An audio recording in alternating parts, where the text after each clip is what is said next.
नमस्कार, मैं हूं डॉक्टर देवी ज्योतिदास, कंसल्टेंट पल्मोलॉजिस्ट, रायपुर छत्तीसगढ़ से। आज हम लोग बात करेंगे और समझने की कोशिश करेंगे कि एफिकेसी ऑफ वैक्सीन क्या होता है। बहुत न्यूज में आ रहा है कि इस वैक्सीन का एफिकेसी उतना है, उस वैक्सीन का एफिकेसी उतना है। ये क्या है? ये कोई एब्सोल्यूट टर्म है क्या कि इससे हम लोगों को पता चलता है कि कौन सा वैक्सीन कितना कारगर है? इन सब के बारे में आज हम लोग बात करेंगे। सबसे पहले आइए बात करते हैं कि ये जो ट्रायल्स होते हैं, ये phase 1 trial, phase 2 trial, phase 3 trial, ये एक्चुअली ये होता क्या है? ये जो ट्रायल्स हैं ये फर्स्ट में दो टाइप में होते हैं, प्री क्लिनिकल ट्रायल्स और clinical trials. Pre clinical trials labs में होते हैं, एनिमल्स पे होते हैं, और अगर कोई वैक्सीन उनमें सेफ और कारगर पाई जाती है फिर वो ह्यूमंस में देखी जाती है।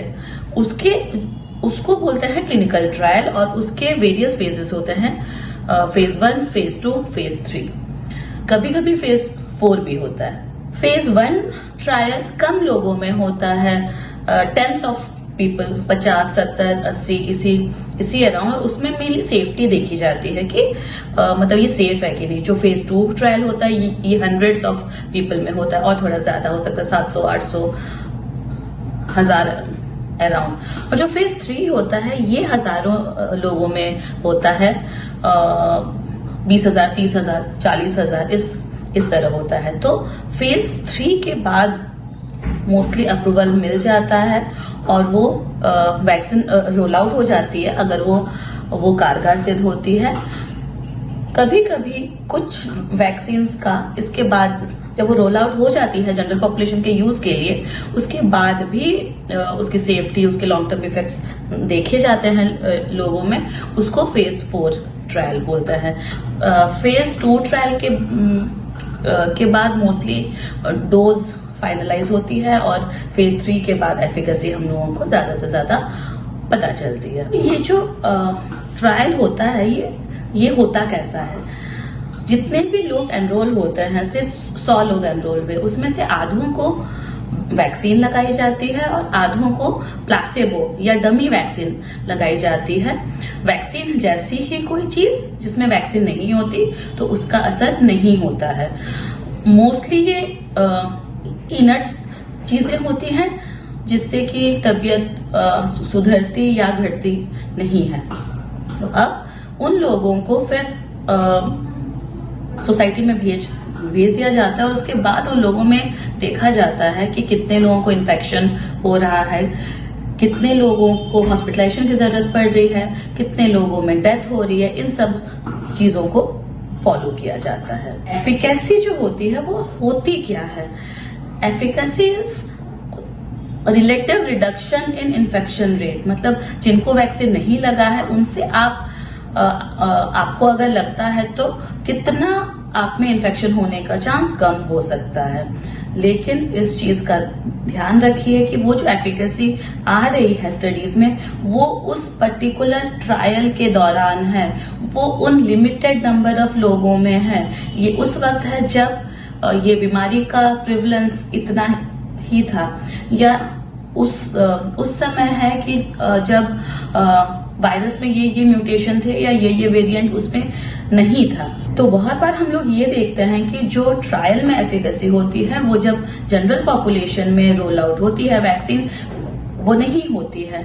तो इस चीज का ध्यान रखना बहुत जरूरी है कि जब एफिकेसी के बारे में हम लोग पढ़ रहे हैं तो वो अगेंस्ट किसके है। जैसे कि मैं आपको एक एग्जांपल देती हूँ, हमारा कोवैक्सीन ले लीजिए।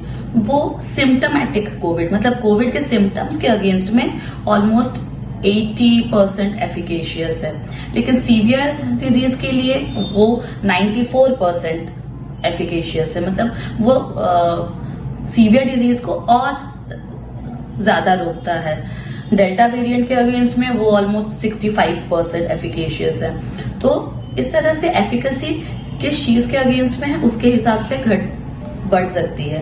दूसरी चीज, जब वो ट्रायल हुआ था, जब वो कोवैक्सीन का ट्रायल हुआ था, उसी वक्त ये एफिकेसी देखी गई है। हो सकता है अभी जैसे कि डेल्टा वेरिएंट में उसकी एफिकेसी थोड़ी कम हो गई है, लेकिन एफिकेशियस है। वैसे ही हो सकता है आगे को कोई वेरिएंट आए तो इसकी एफिकेसी बढ़ जाए या इसकी एफिकेसी कम हो जाए। जैसे कि कोविशील्ड के केस में देखा गया कि जब वो 6 to 8 वीक्स के गैप में दिया जा रहा था तो उसकी एफिकेसी 75-76% थी।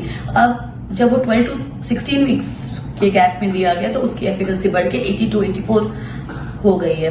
तो अलग अलग कंडीशन में ये अलग अलग हो जाती है और ये उस ट्रायल के दौरान है। तो जब हम लोगों को लग रही है, हम लोगों की सोसाइटी में आ रही है, तो डिजीज का प्रिवलेंस कितना है और मतलब हमारे ये में कितना ज्यादा डिजीज फैला हुआ है या वायरस फैला हुआ है, वायरस का म्यूटेशन, इन सब पे बहुत कुछ चेंज हो सकता है। दूसरी इंपॉर्टेंट चीज ये है कि जो वैक्सीन के बाद हमें इम्यूनिटी बनती है वो सिर्फ एंटीबॉडीज से नहीं बनती है, बहुत सारे तरीके से हो सकता है। सेल मीडिएटेड हो सकता है, टी सेल मीडिएटेड या मेमोरी सेल्स की वजह से हो सकता है या एंटीबॉडी मीडिएटेड हो सकता है। तो वैक्सीन लगाने के बाद एंटीबॉडी टेस्ट कराना जरूरी नहीं है, या वैक्सीन लगाने से पहले आपको एंटीबॉडी टेस्ट करके नहीं देखना है कि आप में इतनी एंटीबॉडी है तो आपको नहीं लगाना है या नहीं है तो लगाना है, क्योंकि बहुत सारे ऐसे एग्जांपल्स हैं जिनमें हाई एंटीबॉडी टाइटर होके भी उनको